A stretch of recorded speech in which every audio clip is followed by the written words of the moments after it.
Pues vamos a hablar ahora del Comisionado de Transparencia de Canarias, que es un órgano que vela porque las administraciones públicas cumplan con el principio de transparencia en su gestión. Estíbaliz. Sí, Marta, así es, porque además esta semana el titular del órgano dio cuenta en el Parlamento de Canarias del informe relativo al año 2016, un informe sobre que el propio responsable de esta institución, Daniel Cerdán, advirtió de la falta de recursos que lastra en la actualidad las funciones para las que fue creado el comisionado. El aumento a la hora de dar respuesta a reclamaciones y requerimientos se ha disparado, algo que el titular de Comisionado de Transparencia de Canarias atribuye a la escasez de medios. Bueno, y queremos acercarnos a las funciones que desempeña este comisionado de transparencia aquí en Canarias. Estamos viendo algunas de sus funciones, por ejemplo, el control de las webs. El comisionado debe vigilar que se cumpla la obligación que tienen las administraciones públicas de publicar en sus páginas web toda aquella información que se recoge en la ley de transparencia. Pero otras de sus funciones es la de recomendar. El comisionado ha de formular recomendaciones que se cumplan las obligaciones establecidas también en la ley de transparencia. Otra de las funciones que tiene el comisionado, que debe asesorar en materia de acceso a la información pública y de transparencia y evaluar hasta qué punto se está aplicando y cumpliendo con la ley. Y ya por último, es el comisionado el que se encarga de llevar hasta el Parlamento de Canarias un informe sobre el alcance de cumplimiento que tiene la ley de transparencia en las administraciones públicas e instar que se cumpla el régimen sancionador. Son algunas de las funciones que vamos a valorar ya enseguida con el titular de este órgano. Estamos hablando del órgano Daniel Cerdán. Muy buenos días. Buenos días. Del órgano más joven Sí. de la comunidad autónoma, ¿no? Nacido en el año 2015, a raíz de la aprobación de la Ley de Transparencia a finales de 2014. Sí, sí. El órgano, digamos, bebé de la comunidad autónoma, no solamente por tiempo, sino también por tamaños. En el 2017, que es cuando se refiere el informe, era solamente, me acompañaban dos funcionarios, dos magníficos funcionarios, dos jefes de servicio. Ahora se incorpora una administrativa y unos becarios, 3 becarios, pero sigue siendo un órgano muy pequeñito y para afrontar lo que indicabas hace un momento, que solamente en el sector público, sin contar otros, si podemos hablar de otros sujetos obligados, ¿no?, como se les dice en la ley, solamente en el sector público son 394 órganos e instituciones, ¿no? Curioso porque los ciudadanos han demandado siempre mucha transparencia por parte de las instituciones, también los propios grupos políticos, pero una vez que está este órgano creado, que está a disposición de los ciudadanos, luego o no lo conocen demasiado o no hacen uso de él, cuando luego podrían Digamos hacerlo. que nosotros somos como bomberos, ¿no?, para cuando las cosas no funcionan. Y tampoco inicialmente, o sea, ni recurren excesivamente, pero no lo hacen porque tampoco preguntan mucho. Es decir, las dos funciones fundamentalmente del comisionado es, como decía Estíbaliz, por una parte controlar las webs, las portales de transparencia, pero la otra, la más directamente vinculada con los ciudadanos, es de alguna manera ampararlos o apoyarlos o resolver a su favor en el supuesto de que pregunten algo a cualquier administración, gobierno, cabildos, ayuntamientos, y no les respondan. Entonces ahí es donde la ley canaria de transparencia, que también tiene 2 añitos, o 2 años ya va para 3, también poco conocida. Ahí es donde dice, pues eso, que puede fácilmente, nosotros estamos admitiendo hasta por correo electrónico reclamaciones, es decir, oiga, esta administración, le pregunté esto, sí, nos tiene que dar el papelito que le metió a la administración, le pregunté esto y no me ha respondido. A partir de ahí, de alguna manera, generamos una demanda de esa información y resolvemos si el ciudadano tiene derecho o no, y lo resolvemos de alguna manera sin costo ninguno para él y en menos de 3 meses, o sea, generalmente mucho antes de lo que lo haría un juez, como era antes, ¿no?, por otra vía y más onerosa y más cara. Porque para un ciudadano, ¿qué puede ser de interés para él a la hora de acceder, por ejemplo, a una administración pública, sea su ayuntamiento, su cabildo, el gobierno de Canarias? Digo yo, desde la propia cesión de una obra, una carretera, ¿cuánto puede cobrar mi alcalde? O, por ejemplo, también, ¿a qué destinan el coche oficial? ¿Pueden ser preguntas de carácter? La verdad es que digamos, las preguntas son, la realidad es tan variada que las preguntas es como si dicen, ¿ustedes qué preguntan más a lo largo de estos últimos años? Pues han preguntado de todo, ¿no?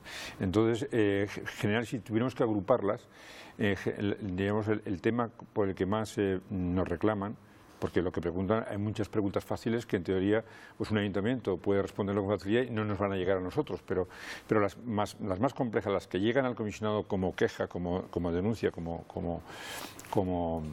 petición de auxilio, diríamos, se refieren a contratos, ¿no? Alguien se mueve en un sector y dice, oiga usted, yo quiero conocer los contratos que esa administración realiza sobre este particular. Por ejemplo, hace poco resolvimos las de contratos en materia de redes sociales del Cabildo de Gran Canaria o de publicidad del Ayuntamiento de Las Palmas de Gran Canaria, que también nos consta que le han pedido al Gobierno de Canarias. Es decir, poco a poco se van abriendo al conocimiento cosas que antes, podían informarse, pero realmente las administraciones más o menos se lo quedaban, se lo guardaban, porque precisamente para evitar el cuestionamiento, para evitar la rendición de cuentas, para evitar que les pudieran señalar con el dedo. Por lo tanto, ahora esta apertura, que no es tan rápida como todos desearíamos y todos los que impulsaron la ley, pero poco a poco se va abriendo al conocimiento de zonas que antes eran reservadas al conocimiento público, ¿no? Tanto también de los periodistas. O sea, los periodistas, yo siempre aprovecho, es decir, tienen ahí un arma para reclamar, si bien no tan inmediato como estamos acostumbrados, yo también soy del gremio, para que llamar y al día siguiente querer tener la información.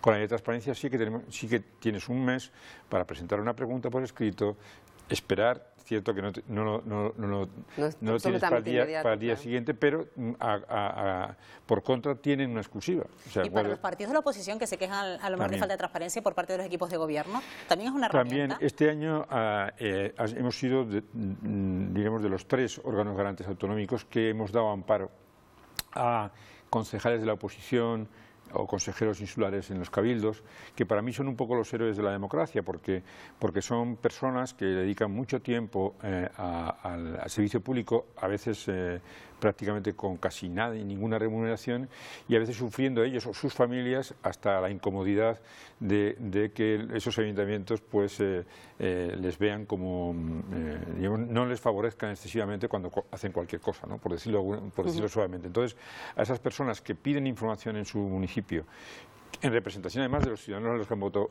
y que muchas veces les dan la callada por respuesta, hemos dado amparo concretamente a varias preguntas de un consejero del Cabildo de La Gomera y de otro del Cabildo del Hierro, y nos consta, el del Hierro fue hace muy poquito, pero en La Gomera nos consta que ha habido un cambio de actitud y han empezado a dar más información desde que esas resoluciones del comisionado se produjeron, ¿no?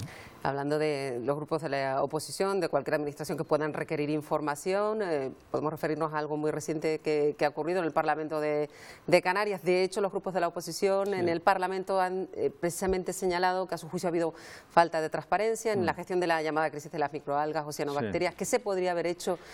¿Cómo considera que se ha llevado este asunto? ¿Y qué podría haber hecho a lo mejor el comisionado de la transparencia si se hubiera utilizado? Bien. Vamos a ver, ese efectivamente salió hace 2 días, fue la presentación del informe en la Comisión de Gobernación del Parlamento, y prácticamente todos los 4 portavoces de la oposición aludieron a esta crisis veraniega, por decirlo de alguna manera, como un ejemplo de la falta o no de transparencia.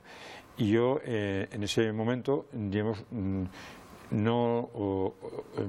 para actuar en consecuencia, uno no se puede decir si ha sido o no transparente cuando nadie le había preguntado formalmente, de acuerdo con la ley, por escrito, y no había pasado un mes para que respondiera. Es decir, nosotros nos tenemos que atener a criterios objetivos. Por lo tanto, el comisionado no indica si ha sido o no transparente. Lo único que comenté en la comisión es, digamos, ya desde el punto de vista casi más profesional, porque al final el comisionado es de Comisión de Transparencia y Acceso a la Información Pública, y yo soy periodista y he tenido alguna responsabilidad anterior en comunicación pública, ¿no? Entonces yo simplemente recordé algunas buenas prácticas del pasado, no es cuestión de inventar nada, que se habían dado en concreto cuando la crisis del ébola, que evidentemente fue mucho mayor, no solamente en dimensión en España, sino porque hubo infectados y por suerte ninguno dentro de España tuvo consecuencias fatales, pero sí tuvimos prácticamente unos meses donde el ébola abría todos los informativos. Y cuando la crisis del ébola, la solución que de alguna manera yo creo que calmó bastante a la población, era un micrositio, un portal web específico sobre el ébola, que aún se puede ver, y que efectivamente ahí tenía toda la información técnica y científica, y eso permitió rebajar un poco la incertidumbre, ¿no? Yo de todas maneras lo siento, aquello sí fue una crisis sanitaria. Es que en este caso empezó apuntándose como que podía llegar a ser una crisis sanitaria y no hemos tenido ningún ingreso por urticarias ni por lesiones de ningún tipo. Por lo tanto, yo siempre he dicho que esto, más que una crisis sanitaria real, ha sido una crisis mediática. Es decir, este tema se ha cogido como un tema del verano. No ha habido ningún, efectivamente es desagradable ese tipo de plaga marina, biológica, pero no ha habido, a diferencia de lo que se esperaba, de lo que se preanunciaba, ¿no? Va a haber aquí un problema sanitario. Por fortuna no se ha convertido en un problema sanitario, ha sido un problema fundamentalmente mediático, que se hubiera además, como segunda medida, se hubiera además aplacado en parte si se llega a constituir, como también ocurrió con el ébola, una especie de comité de expertos, en este caso por dar garantía a todo el mundo, o sea, expertos universitarios fundamentalmente, de organismos públicos universitarios, pero a propuesta de todas las sensibilidades políticas, que no hubieran dicho, oiga, es que lo ha puesto el consejero, no, a propuesta de todas las sensibilidades, y hubiera también seguramente contribuido a aclarar mejor esto, como ocurrió, por ejemplo, y ponía el ejemplo, cuando el Estatuto de Autonomía, nunca hubiéramos tenido un estatuto, una propuesta de reforma tan unánime ni tan buena como la que está encima de la mesa, si se hubiera hecho directamente con los portavoces parlamentarios. Fueron técnicos, especialistas, universitarios, a propuesta de los partidos, los que configuraron esa propuesta, ¿no? Bueno, esa noticia seguramente, formó parte de las preguntas de la oposición cuando usted presentó este informe, y no queremos que se marche sin hacer un pequeño balance de ese informe de 2016, porque no deja en buen lugar a muchas administraciones públicas de las islas en ese examen que se ha hecho, porque solo estamos viendo que un poco se salva el Gobierno de Canarias, 3 cabildos, 7 municipios de más de 20.000 habitantes y 9 de los pequeños. Exactamente. Y yo me gustaría, en cualquier caso, hacer un reconocimiento a los que sí han estado. Canarias, hemos hablado del derecho de acceso, del derecho a que las personas reciban respuesta cuando preguntan. Lo que estamos comentando ahora es en qué medida, eso digamos, la otra parte de la transparencia, en qué medida publican en las webs lo que deben, según la ley de transparencia, publicar, que son 200, casi 60 ítems, ¿no? Entonces, cuando hemos analizado esto y hemos creado el primer índice de transparencia autonómico de España, que le hemos llamado índice de transparencia de Canarias, hemos visto que al mínimo minimorum digamos, que habría esperar, solamente llegan prácticamente menos del 85% de los ayuntamientos y 3 de los 7 cabildos y el gobierno, ¿no? Han pasado esa nota, aun siendo conscientes de que hemos sido laxos. El año que viene apretaremos un poco más la nota, pero sí me gustaría reconocer a los que lo han superado, porque de alguna manera refleja y es reflejo de que se puede hacer. O sea, no es que es una ley joven, no tenemos medios, sino, y efectivamente lo han superado el Gobierno de Canarias, lo han superado los 2 cabildos de Gran Canaria, el de Tenerife y el de La Palma, y en el ámbito de los ayuntamientos de más de 20.000 habitantes lo han superado Las Palmas de Gran Canaria, Los Realejos, Arrecifes, San Cristóbal, La Laguna y Candelaria, y Santa Cruz de Tenerife también. Y aunque sí me gustaría, en este punto, si me permiten, hacer una puntualización. Esto se refiere a la calidad de sus portales de transparencia, pero en el caso, por ejemplo, del Ayuntamiento de Gran Canaria, y siempre lo repito, quedó muy bien, y el Departamento de Transparencia del Ayuntamiento ha quedado muy bien en el portal, pero luego no responde cuando los ciudadanos le preguntan. Posiblemente, yo entiendo o presumo, que es porque le preguntan de temas delicados que ha preferido, digamos, soportar el coste reputacional de que le digan no respondes, está feo, que no responder. Bueno, todavía... Porque se refieren fundamentalmente a temas delicados para ellos, como son todo el follón que tienen con la empresa de aguas, etcétera, ¿no? Decimos que todavía queda camino por recorrer. Y entre los pequeños sí me gustaría también destacar, porque son todavía los que con pocos medios están trabajando, a los ayuntamientos de Fasnia, Frontera, Güímar, Arico y El Sauzal, San Juan de la Rambla, Valverde, Túnez y Santiago del Teide, que son, aun siendo menos de 20.000 habitantes, los que han dado la nota y los que han cumplido el mínimo de la Ley Canaria de Transparencia. Pues bien está que se les reconozca por lo pronto, ¿no? Claro que sí.